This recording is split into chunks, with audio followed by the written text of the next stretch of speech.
Crystal Tower Information Whiskey 2153 Zulu, wind 060 at 5. 076 Mike Juliet, this is departure radar contact. Hazardous weather information from Minnesota available on flight service frequency. You've dialed in the Flying Midwest podcast, connecting aviators from across America's heartland, sharing news, information, and events from around the region. Calling Nancy 53 on Nugget Tower, roger, turn left heading 070, runway 9er, clear for takeoff. Sit back, relax, and join our crew for some hangar talk as we discuss a wide variety of regional aviation topics. Departure 71143, flying flag, runway 28 left, quick takeoff, left hand southbound first. And now, from our home at the Anoka County Blaine Airport, our checklist is complete, and we're ready for departure for another episode of the Flying Midwest podcast. Contact departure on your flight.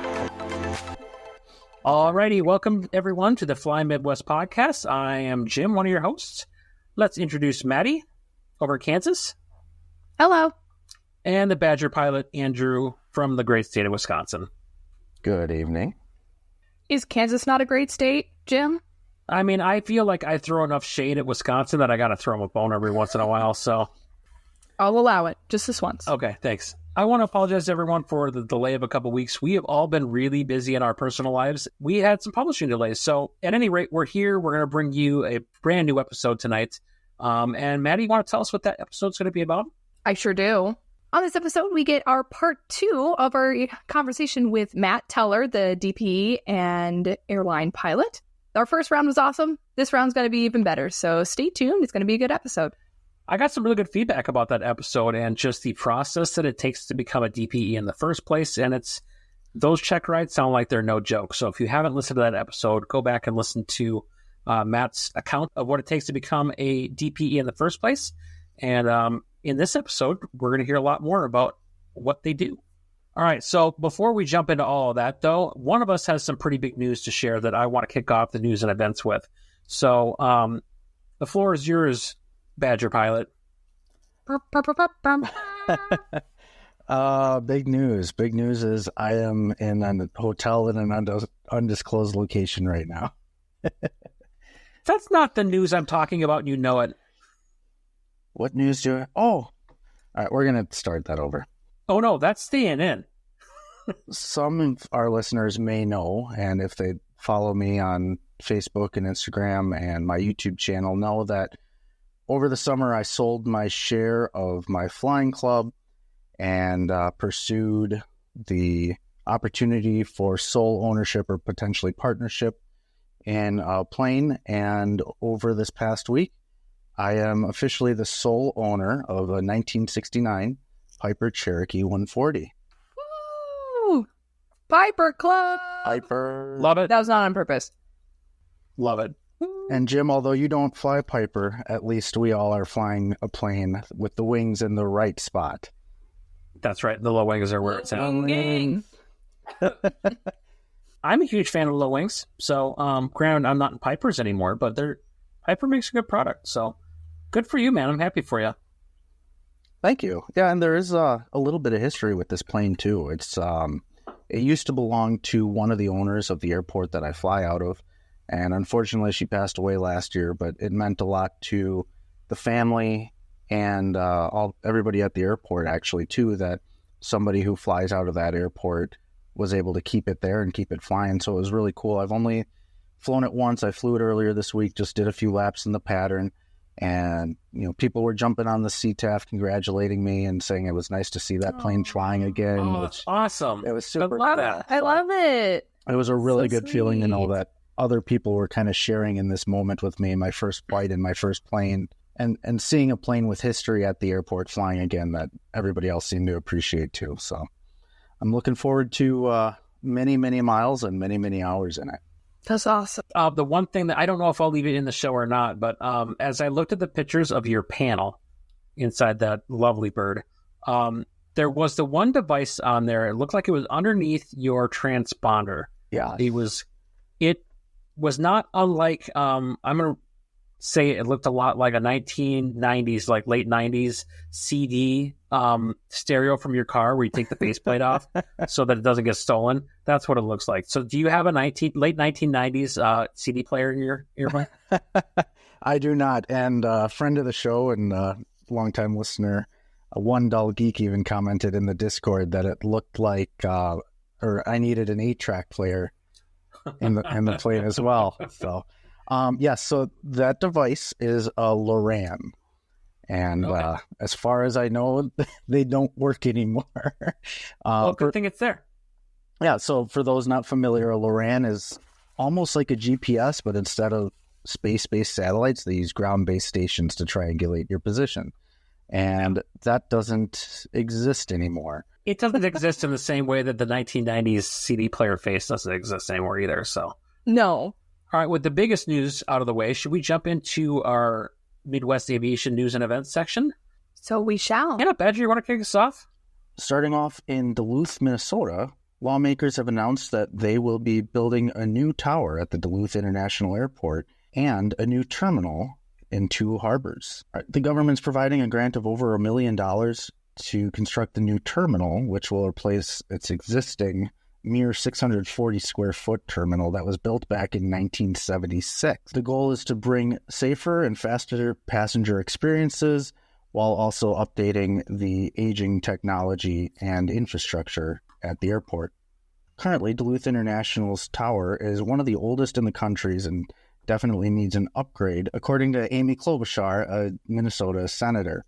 So congratulations to Duluth and their upcoming renovations and constructions. I do find it interesting that finally Duluth is getting something new, because last time I went to go plan a cross country there, I ended up not going because like every single thing on the airport was broken. Runways were closed, ILSs were out, runway lights were out. Like there was nothing operational at that airport. I'm like, just close the thing. It's clearly not working. So I hope this helps. Yeah. Well, let's cruise across the Great Lakes over to Michigan. The Michigan Department of Transportation is putting together a committee that is looking to update some of the aeronautic code in the state. And one of the big things that is out there is aircraft registration fees. It sounds like those fees have been pretty stable for decades. The price of aircraft registration has been 1 cent per pound since 1948. So there's a proposal within the legislature from the governor of Michigan to raise that registration to 10 cents per pound.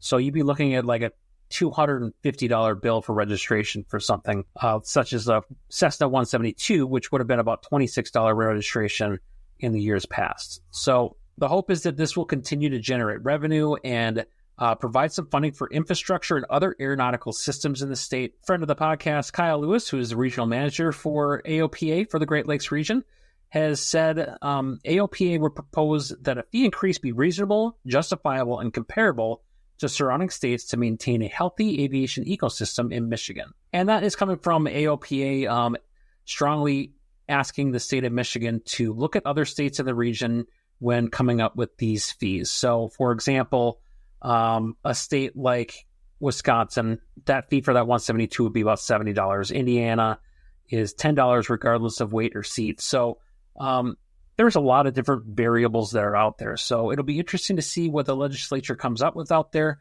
And AOPA is remaining active in advocacy in that quest. That could get really expensive really fast. It's time to start investing in 150s if you live in Michigan.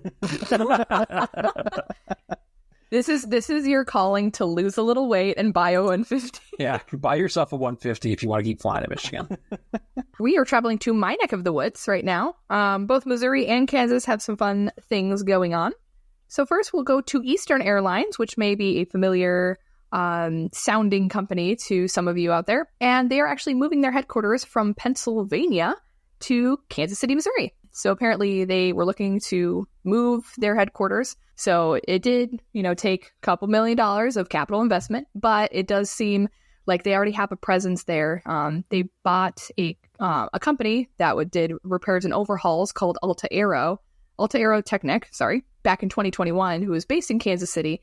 and then from there formed a passenger-to-freighter design company called Foxtrot Aero. The new terminal for them in Kansas City opened in spring of last year. The company does not operate many airplanes, unlike the days of the past. They only have 12 airplanes. In mid-January, they acquired Hillwood Airways, and they had 737s in both passenger and cargo variants. They are a Part 121 airline, but they usually do business-to-business charter operations and U.S. government contracts. So good to have them there. We'll see how they do and how they grow. Popping on over just across the border, honestly, to Olathe, Kansas. Honeywell Aerospace, another familiar name in the aviation industry, is expanding its avionics manufacturing facility. So they actually are investing $84 million into this venture, which is not a small sum of money.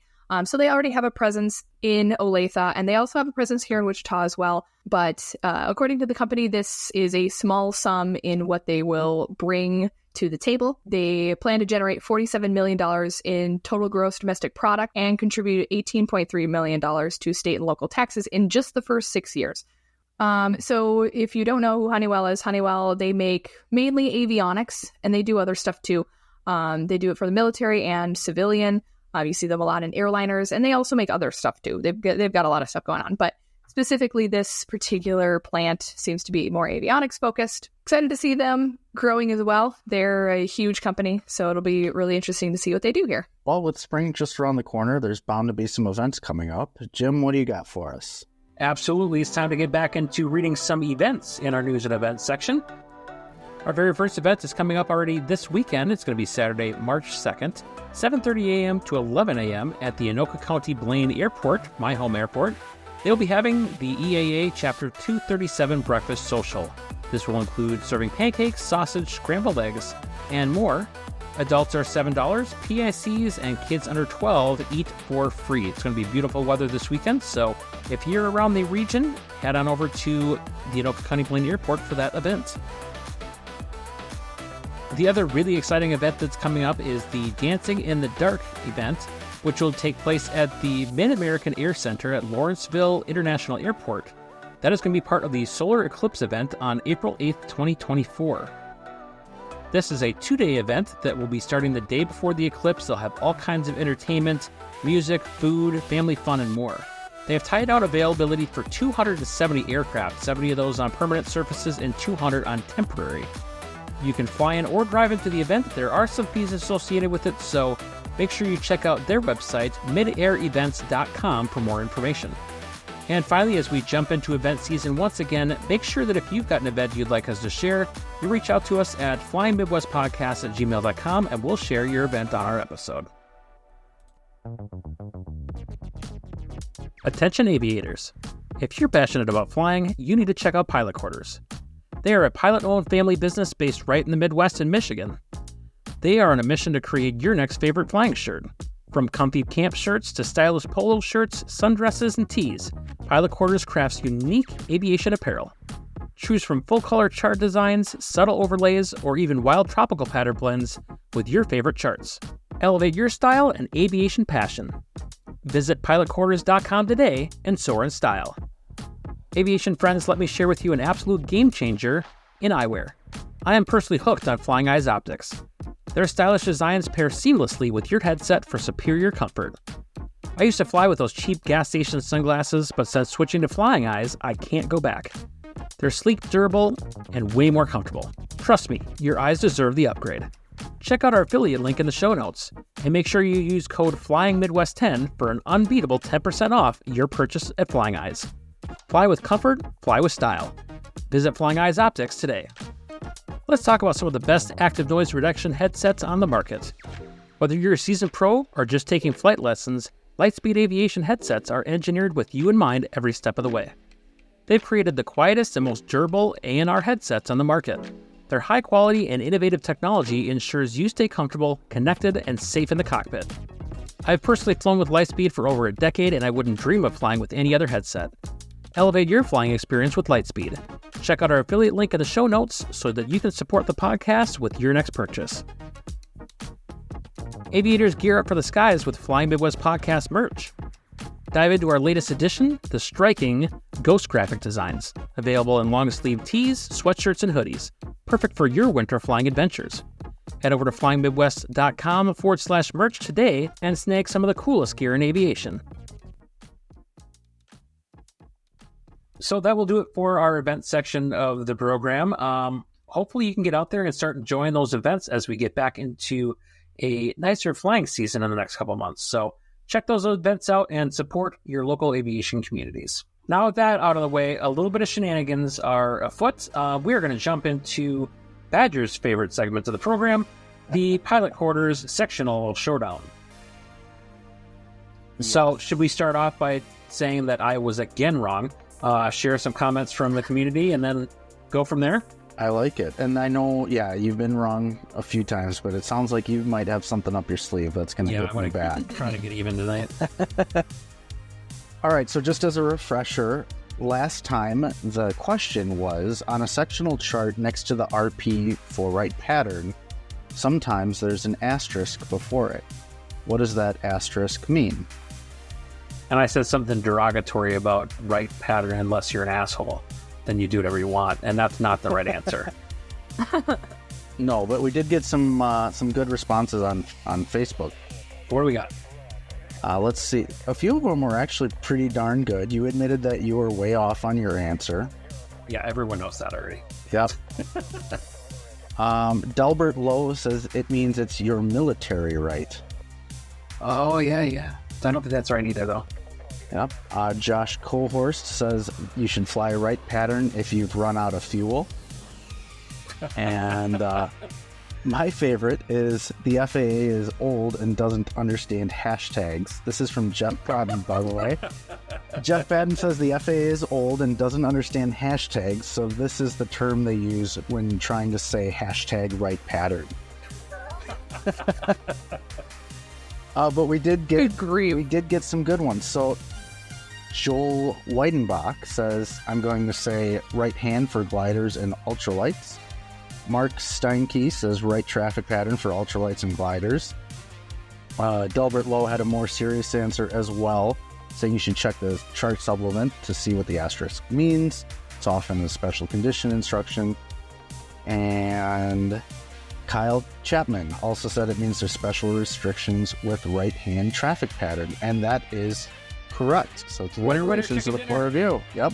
So in the case of Hartford Municipal, which was the one we brought up in the question, it would be ultralights and gliders use a right pattern.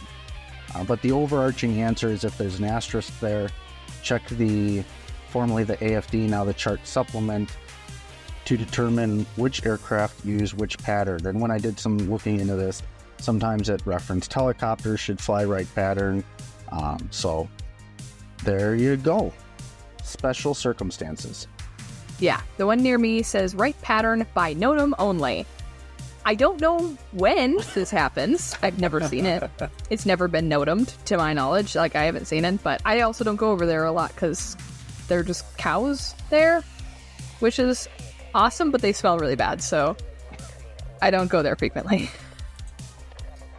All right, is it my turn to get some revenge now because you guys keep stumping me? Bring it on. All right, here we go.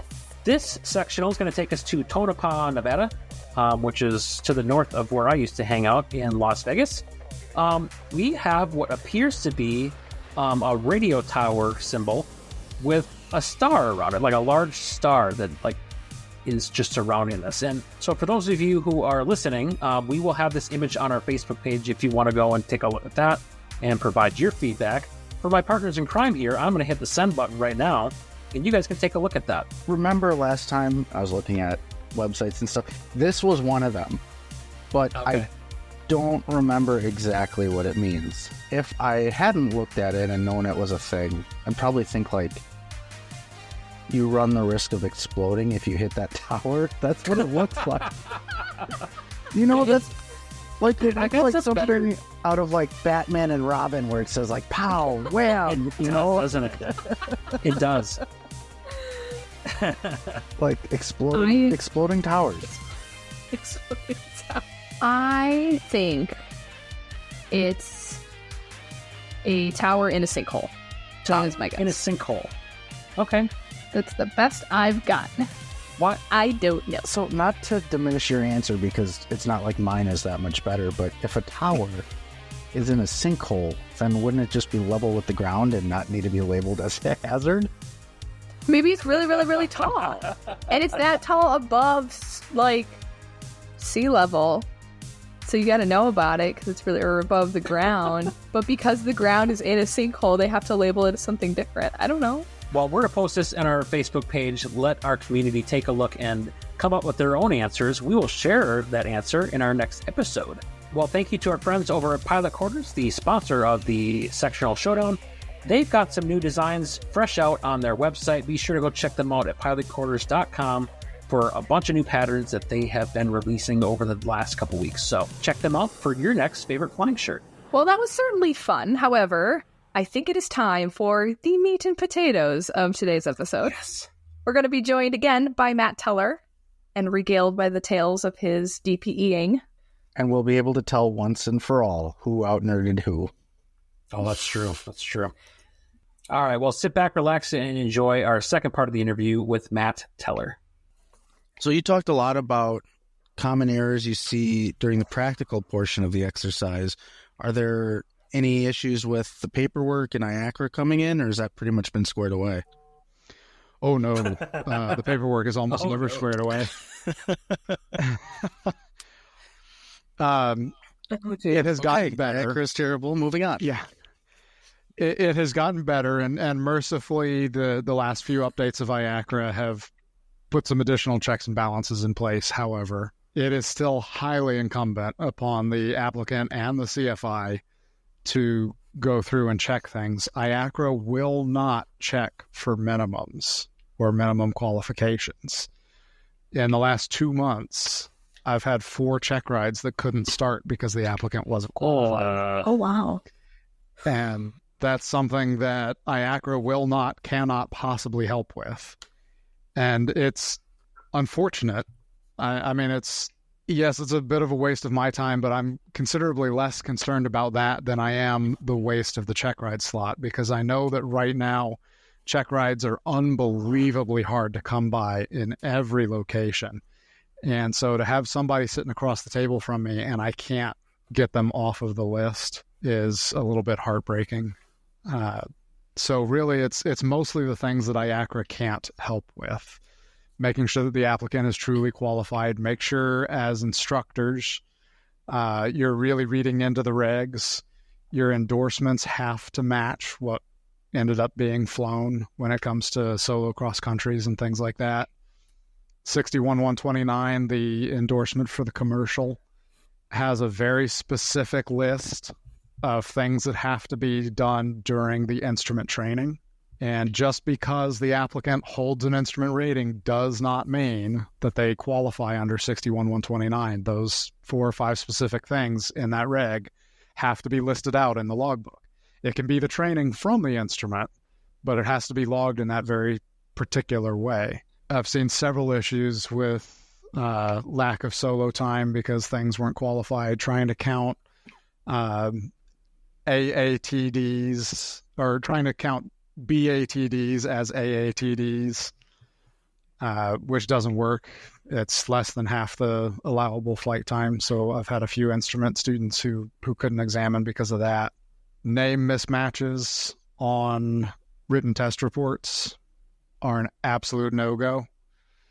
If your IACRA is filed with junior or the third or middle initial instead of your full name, but your written test report doesn't have junior or the third and it has the full name instead of the middle initial, Oklahoma City will consider that a name mismatch and kick the file back. So it's detail items like that really need a lot more emphasis from the instructors. And ultimately, it's the applicant's responsibility, yes, but the instructor is the one who's signing the logbook, and once they put their name in the back of the logbook, that's a legal document that's saying this person is ready to go take the exam. So they need to make sure before they sign their name to it that that person legitimately is ready to go take the exam. Yeah, I had that conversation actually just before I got on here about that. I'm like, we were talking about a student of mine just got a check ride for 2 weeks from now. He's a CFI just beginning, CFI applicant. And I'm just like, oh dear. Oh, we got to put the pedal to the metal. And I was just like, I really hope he passes. I've already had one failure, Matt. You know about this.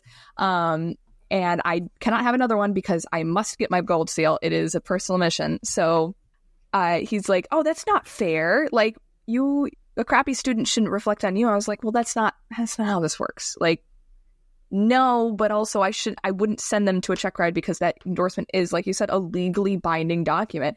I have said that he or she is good to take the Checkride.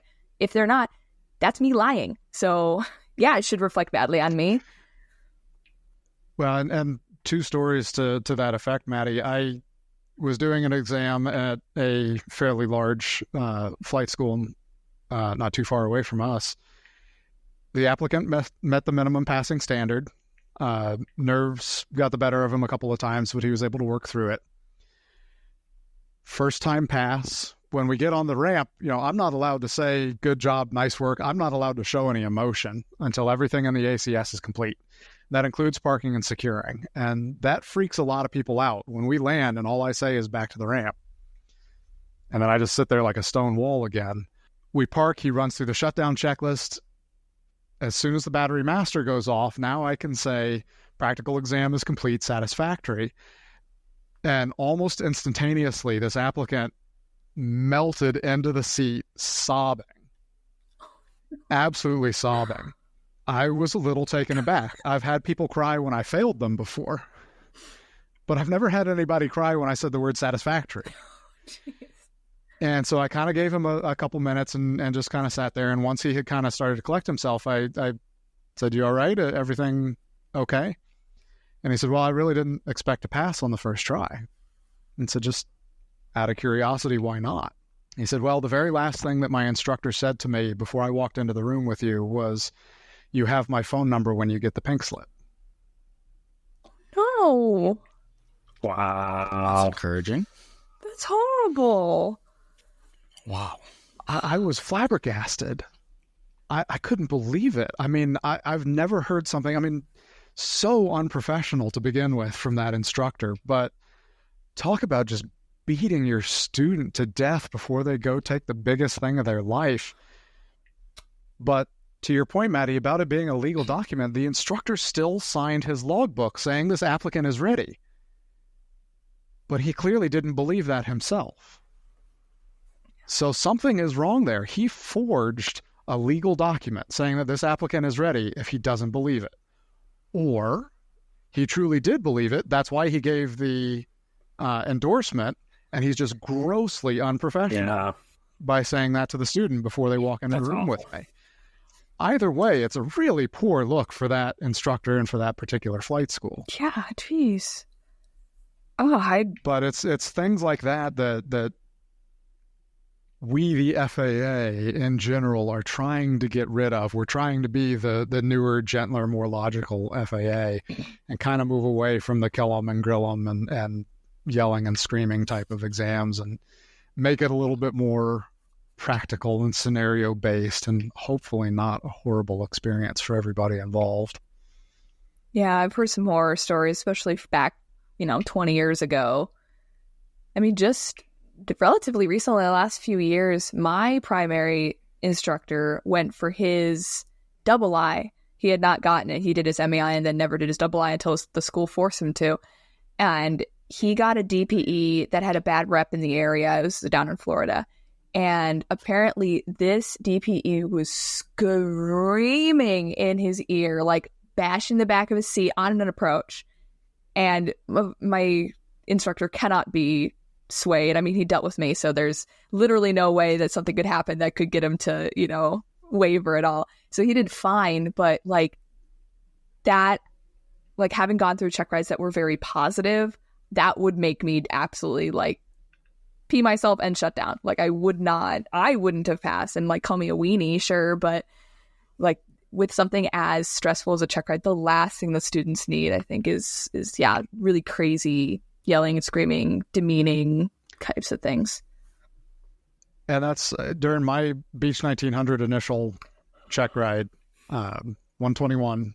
It was our second or third approach, single engine approach, down to minimums. I was hand flying, no autopilot, no GPS.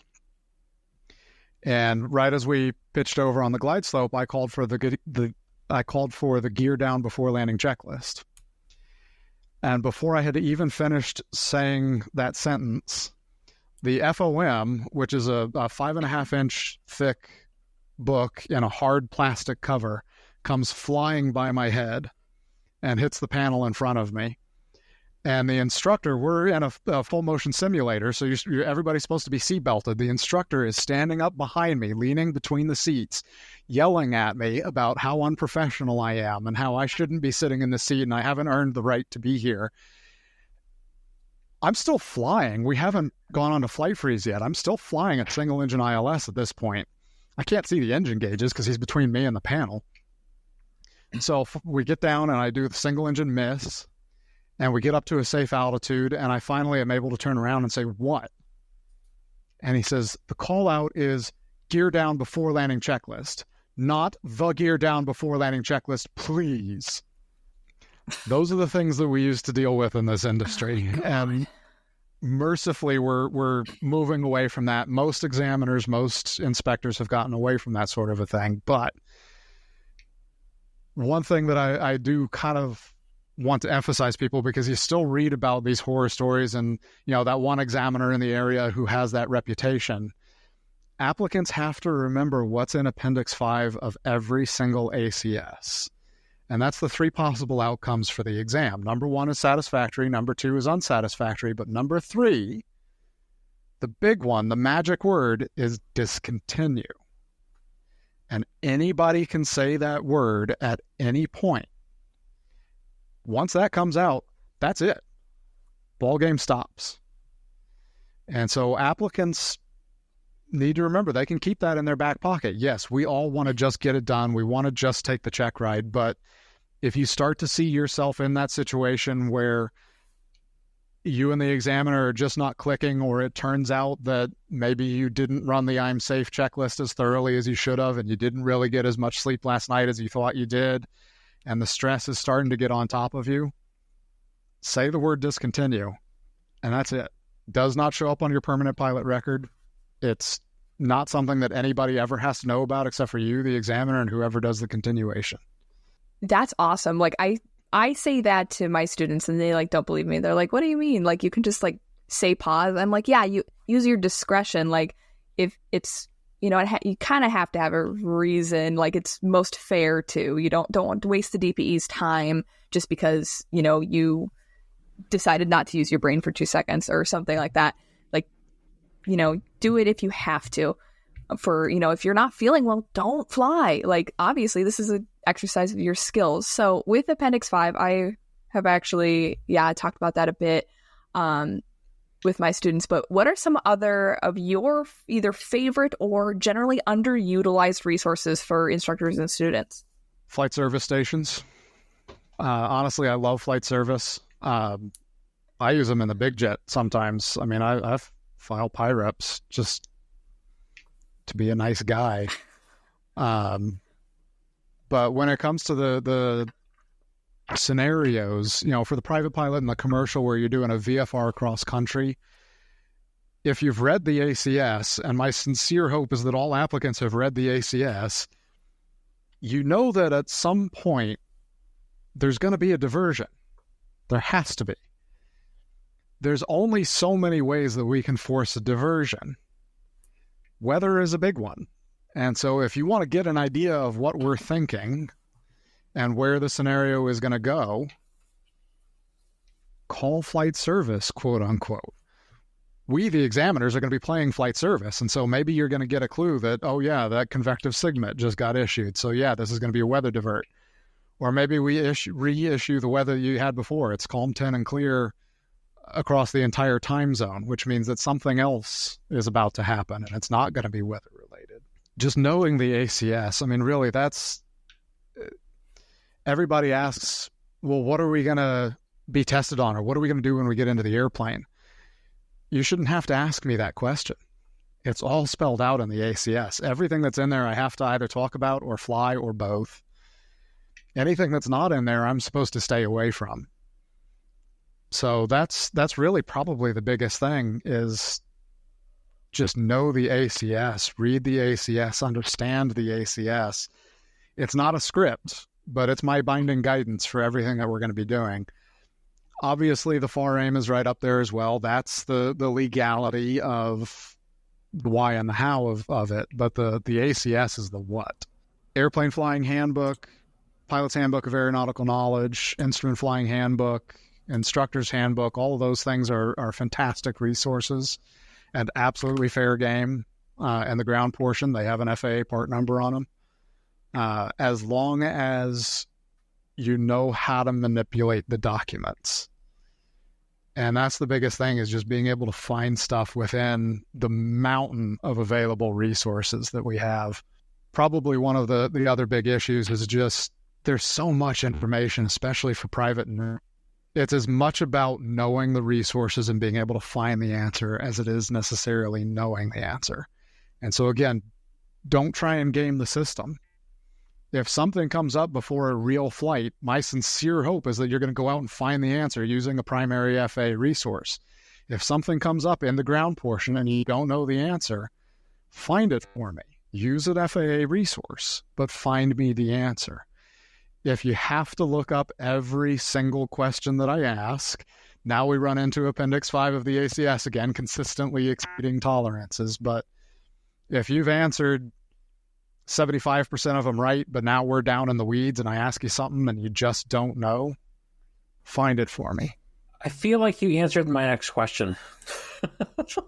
What piece of advice do you have for students and instructors? But I think you kind of covered it with the available resources as far as tearing into the ACS and knowing where to find your answers. If you don't know, if you don't know it off the top of your head, where do you find it? Unless you have another one you want to cover, then I could ask the question more formally. I think that's a good answer for the applicant, but a lot of the onus with this rests on the instructors, because we as aviation instructors so badly want to be a resource. It's not that we want to show everybody how cool we are and how much we know. I'm sure there are people out there who are like that, but it's that we want to be helpful. And we want to be a resource for our students and for other people in the FBO or in the flight school who have these questions, have these issues. We want to be able to help them out and make sure that they have the information that they need. The problem being, if they run into these real life scenarios where a question comes up and it's down in the weeds and you've really got to get into it to figure it out, and we are there as Captain Helpful and we just give them the answer, then all that they have learned is that if something comes up, I go ask Maddie because she's going to have the answer for me. And so we as instructors need to get better about making these common, water cooler type interactions, teaching experiences as much as everything else. So, Mr. Student, you're planning your cross country. If you have to divert on leg 2 of your 3-leg cross country, can you just hop in the airplane and bring it home? The answer, of course, is no. That gets into some of the cross-country planning and endorsements and things that are required of the instructor. The Aviation Instructor's Handbook talks a lot about the self-discovery of knowledge. If we can help the student find the answer for themselves as instructors, that lesson is going to stick a lot better for them than if we're just there giving them the answer. Same thing in the aircraft. If they make a mistake and we're there to catch them before they fall, before the mistake really shows itself, they're not really going to learn much from that experience. But if we let them dork up that maneuver as far as we safely can, and we let them see how badly this can go, that lesson is going to stick in their head. They're going to remember and to have to save it from wrong. And so they're going to be able to kind of self-discover that knowledge, be able to generate the right answer, the correct action to take a lot better. It's really hard, I think, as an instructor, especially one that, cares. It's really easy to kind of, the ones that like seeing students screw up, will just let them screw up and then be like, ha, you're an idiot. But the ones who actually care, want to catch them, it's like, no, I don't want you to fail. I want you to succeed. But that's not how that you get them there. So at the end of the day, we're all looking for that satisfactory for our check ride, that says we passed. We're officially a pilot, or we have that new shiny rating. You talked a lot about memorable stories for people busting their check rides. Do you have any particularly memorable passes or satisfactory check rides that you'd like to share? Oh, that's not where I thought that question was going. I thought you were about to ask me if I had ever busted. Well, we can follow up with that. I'm told everybody busts a ride at some point. Memorable passes. So probably the biggest one that comes to mind right off the top of my head. It was 2 or 3 months ago now, probably 3 months ago. I was doing a CFI initial. When I walk into the room, I never really know what to expect. All I have is a name and an FTN. And so the first few minutes, it's, we're kind of sizing each other up. I know the applicant is trying to get a feel for me. Do I have a sense of humor? Am I going to start yelling at them? And I'm trying to size them up. How comfortable are they sitting across the table from me? How comfortable are they with the information and with the resources? And one little trick I'll tell you guys, while I'm going through all the paperwork, it takes 10, 15 minutes for me to go through everything. By the time I get over to the logbook review, that's just going to be a couple minutes of me staring at a logbook. And I know that that's not fun for anybody.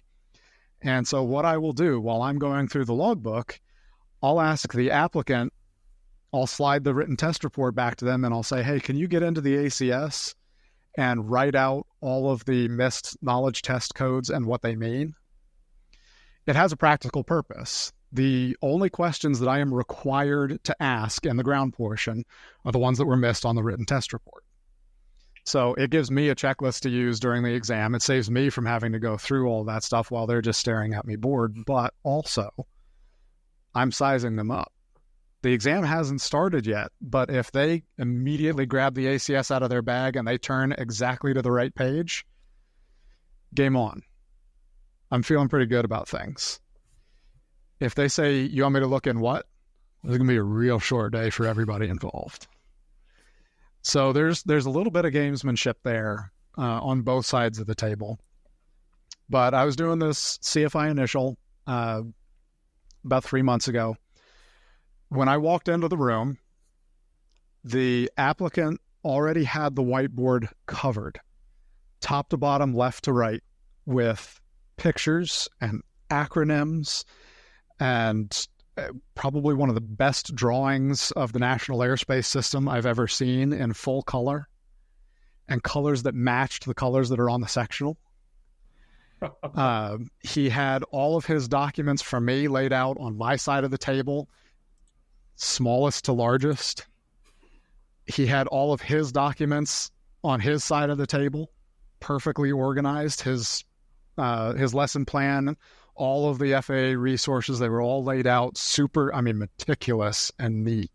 And as I sat down and started going through the document review, everything was pristine, down to the 10th. It was perfect. And I slid the written test reports back and I said, hey, while I'm going through your logbook, can you... And I didn't even get the sentence out. And he slides a sheet of paper across the table with me, typed with even all of the knowledge test codes. Yep. With all of the knowledge test codes and the explanation of what all of them are. But then he sat quietly, let me do my document review, handed everything back to him. Everything went back into his bag. It was a nice, clean table now. I presented the scenario, I'm your student, teach me, blah, blah, blah. And as soon as I finished that, the switch flipped. He was the instructor. I was the student. And he truly embraced the scenario. It was one of the most engaging lessons I think I've ever received. He was funny, erudite. He was incredibly well organized. I did everything I possibly could to interrupt him and distract him and take him down rabbit holes and bring in new information and things that had absolutely nothing to do with what he was trying to teach. He answered every last one of my questions and immediately got back to his lesson plan. Nice. We got through the entire ground portion. Normally a CFI initial ground takes me about 4 hours. We did it in a little under 3.5. And I was asking questions that I had never asked before because I was just bored. He had done so well. And so we get done with the ground portion, we go out and fly, and it was the same thing. A lot of the time on the CFI initial, I'll introduce it as, I did all of my training, my private and instrument training in this aircraft. So I know how to start it, I know how to run it up. I can do the first takeoff. But this is my first lesson using the commercial ACS because we do all commercial maneuvers on the CFI initial. And so often we get into the airplane and the CFI applicant is going to be sitting over there hiding the checklist over next to the window while they do everything. And I don't touch a single switch. Bearing in mind, this is the PTS now, and the number one thing that the PTS says is instruct. It's supposed to be instruction for the CFI initial. And they're not really meeting that standard if all they do is do the checklist, but they do it from the right seat. I got into the airplane with this guy, and as soon as we sat down, very first thing he says to me was, "Okay, Matt, you have your checklist?" I said, "Oh." I left it inside the FBO. And he says, "That's okay," and reaches into the seat back behind my chair and says, "I have a spare," and slaps it down on my lap. And then he just sits back in the seat and he says, "You're a private pilot instrument, right?" I said, "Yes, sir." He says, "Get us in the air." And so I start running through the checklist and I make all the mistakes that I would normally make. He caught every single one of them, but he was funny about it. He had a story to tell about some of them. So, he was always getting me re-engaged, and every time I would miss something, it became something that we could laugh at. That, I made this boneheaded mistake that a student, of course, would never do. The whole flight was the same way. The stuff that I flew, I make my minor mistakes here and there, and he was catching them without being overbearing. He was keeping us safe without ever really feeling like he was on the controls unless he really needed to be. The things that he flew were almost textbook. A couple of the maneuvers, he made some mistakes. But when he went to debrief himself, he picked himself apart. I mean, every little thing he was highlighting, and saying it as, "Okay, Matt, here's how that maneuver is supposed to look. Here's what I did. Here's what I should have done. Here's how we're going to correct that the next time we do this maneuver." I couldn't ask for anything more from a CFI. There's no chance that you're going to fly a perfect flight, especially on a CFI initial. It is such a long day, like Maddie said earlier. But if you can give a good debrief of yourself and of your student, that's it. That's what the PTS is looking for. And so finally I just had to say, all right, it's complete. And he still wanted to talk about some stuff. And I said, I'm going to be inside doing paperwork. But that was, he accepted the scenario. He took it within himself and really lived the scenario. It's awkward for both of us. It feels weird for both of us. It's a little bit embarrassing, but you just got to do it. And that's one that really stands out to me recently. Very cool. What? So, Matt, is there anything else that you'd like to talk about that our listeners should know about check rides or being a DPE or anything else? It's an open forum for you. Well, you guys had asked the question earlier about the process to become a DPE. One of the number one most common complaints that I hear is about how few DPEs there are and how hard it is to come by a check ride. I want to reassure your listeners that, yes, we know that's the case. The FAA knows that that's the case. The problem is, in order for the FAA to make new designees, they have to have the manpower to oversee the work that we do. DPEs live in a very finite box. We have almost no power of our own. It all stems from the FSDO that we work for. And so they have to provide quite a lot of oversight for each of us. And right now, every FSDO across the country is brutally understaffed. And so they just don't have the manpower to support more examiners right now. They're trying. as much as they possibly can. They're trying to get more examiners online, but it's a long process. To get somebody qualified and trained once their name gets pulled is over a year. And then they have to maintain their qualifications. But that first requires the FSDO be able to support them. So if you're out there in the world and you're seeing that there's a dearth of Checkride availability and DPEs just aren't available, make sure you're calling your FSDO and letting them know just what the need is. The FSDO has to be able to make a business case to Mother FAA that we have this need for more staffing, we have this need for more examiners. If they can't make the business case, it's not going to happen. So don't just complain on the internet forums. Respectfully make your FSDO aware of what the issue is in your region. But be gracious. Understand that they are woefully understaffed and they are trying as hard as they can to bring people online. It's just a very long, arduous process. So the theme when dealing with the FAA is hurry up and wait. Very much so. That, and remember the name is Federal Aviation Administration. The H stands for happiness. It's good.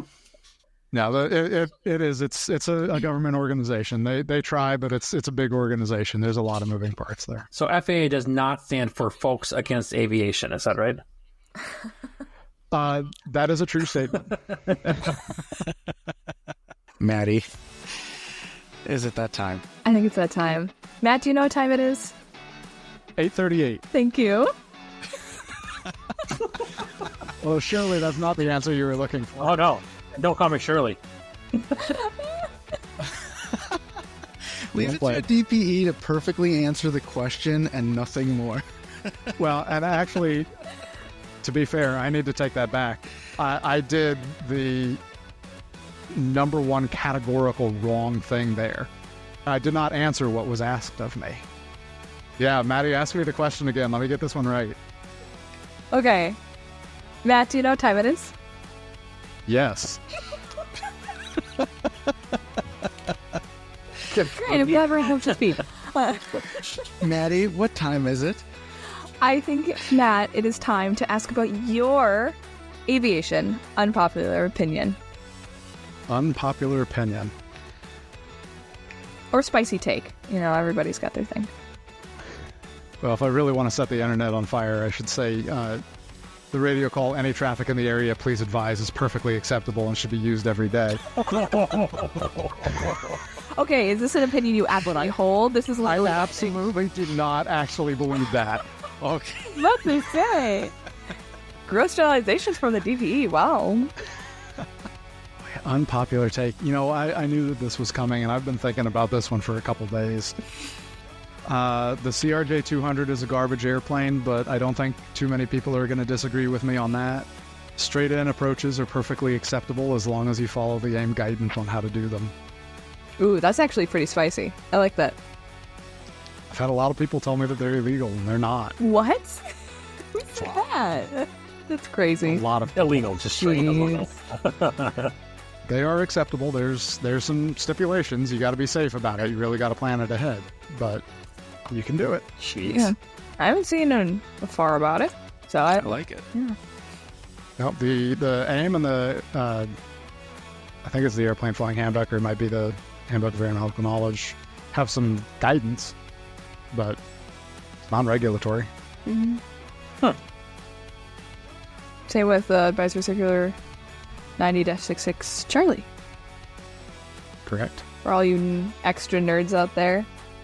Oh, yeah, I was going to say it, but I wanted you to get to it first. So. Oh, yeah. Oh, thank you so much. To the extra nerds, got it. Well, Matt, we can't thank you enough for coming on the podcast and chatting with us a bit about designated pilot examiners, some things for check rides. I think it was really insightful, and we really appreciate it. Thank you very much. I had fun. Well, thank you again so much to Matt for coming on the podcast and deciding to goof off with us for a little bit. We really appreciate you coming on, and we hope to see you again in the future. Yeah, I liked having him on because I think it dispelled some of maybe the fear of the almighty DPE. He's just a normal dude who loves aviation just like us, too. and they want you to be successful. So It's like ATC. Everybody's so scared of them, but they're just like people. Like my controller, my controller, one of the controllers that I'm really good friends with, like I'll hear on the radio, we'll say, hey, and then she'll immediately text me when she's done with her shift, being like, did you see this thing? It's like, we're just people. They're just people, just like we're people. absolutely. We scare them too. So, Yeah, that's for different reasons, because they fear that some of us may kill them. So, We heard the stories. all right. So, what do we have in store for our next episode? Oh, I'm super pumped. We have Martin Pauly for our next episode. Yeah, buddy. Yeah, Martin Pauly is probably more famous around here for his YouTube channel, aptly named Martin Pauly, where he flies around a bonanza all over the Midwest and the whole country. But he's got some interesting stories to tell about the difference between flying in Europe and the United States, and we will get a sneak peek into one of his favorite breakfast dishes, which he actually... which is something that I had never had this before. I had never tried it before. And you have been obsessed since this interview. I have been absolutely obsessed with this particular breakfast dish ever since I learned how to make it. It is not an easy dish to make, but I've learned how to make it. Yeah, and actually in one of his recent videos, he went out searching for this particular breakfast dish. So if nothing else, if you don't care about the differences between flying in America and Europe, if you don't care about the YouTube channel, at least you'll stay tuned, like, subscribe, hit follow, and all those buttons on your podcast player so that you at least find out what Martin Pauly's favorite breakfast dish is. it's riveting, truly. I don't think I can pitch it any better than that. This is what this podcast has turned into. Yeah. So you guys know the drill? Yes, please like, subscribe, follow, share, do all those fun things. We'd love to hear from you. Also, if you would like to support us, we would love to see our little minions running around Oshkosh this year and other air shows in our merch. That would be super, super cool. I wore some last year. Jim wore some last year. We wore the brightest colors imaginable for visibility purposes, obviously. But we'd love to see you in our merch, and it would mean a lot to us if you wanted to support the podcast. We do have a Discord, and it is for all Flying Midwest media, and it is free to get on, free to use, and it's a great opportunity to just talk Midwest aviation with other aviation enthusiasts, pilots, whatnot, and in some cases we even have some of the guests as part of that community as well. So if you like the particular episode and you want to ask some follow-up questions, there's a good chance that guest will be in there. Just email us at flyingmidwestpodcast@gmail.com, or you can check out our website at flyingmidwest.com, and we'll get you the link to that Discord. And keep that email address handy. If you have an idea or want to be a guest on a future episode, you can reach out to us at that email or on any of our social medias. If you're not sure where to find those, all that is down in the show notes. And while you're checking out our social media pages, make sure to put what you think the answer is to this episode's sectional showdown. Thank you so much for your time. We appreciate you listening and being with us here on the Flying Midwest podcast. And until next time, See ya. see ya. Flight Chef 536, contact Minneapolis Center 132.35 today. Thanks so much for joining us on the Flying Midwest podcast. Until next time, podcast service terminated, squawk VFR, frequency change approved. Good day.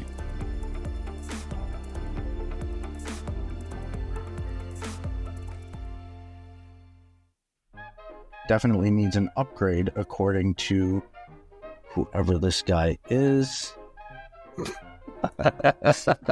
Klobuchar. Klobuchar? It's Amy Klobuchar. Good Lord. And what it... Sounds so funny. Jim, you got some events for us?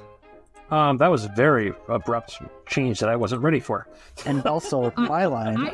You guys were silent. What was I supposed to do? I was trying to unmute. Oh, well, you should have done it faster then. Well, I was typing. I'm sorry. I didn't want to have it clacking in the background. Okay, with all of that in the rear view, let's get into the meat and potatoes of this episode. You tried so hard not to say it. I know, I know, but That's so funny. creatures of habit. Do you guys remember Tootsie Rolls? And if you got like the Indian chief shooting the star, like that was like, oh, you get a free Tootsie Roll or whatever, Tootsie Pop. It made me wonder if any of our sectional showdown symbols are on a shirt, and if that means anything. Say something that sounds smart about the universe. See, Jim, that would be a reasonable expectation for a normal person with regular consciousness, and I am neither of those things. So I will do my best. We were on track to be like the shortest outro we've ever recorded, and now I've just absolutely demolished it. So It's okay. And make sure you go on to the Facebook. Oh my God. It sounds so old. if you could go on to the ticker talker and So I legit for years called it the tweeter. No, you didn't. That's not so even funny. not even as a joke. Like that's just. Are you kidding? God, so funny. So I've been talking at a semi-reasonable volume, and I think that Sia might be confusing other people in the hotel. That's fine. They get confused. That's okay. There are thin walls here. if you could go on to the ticker talker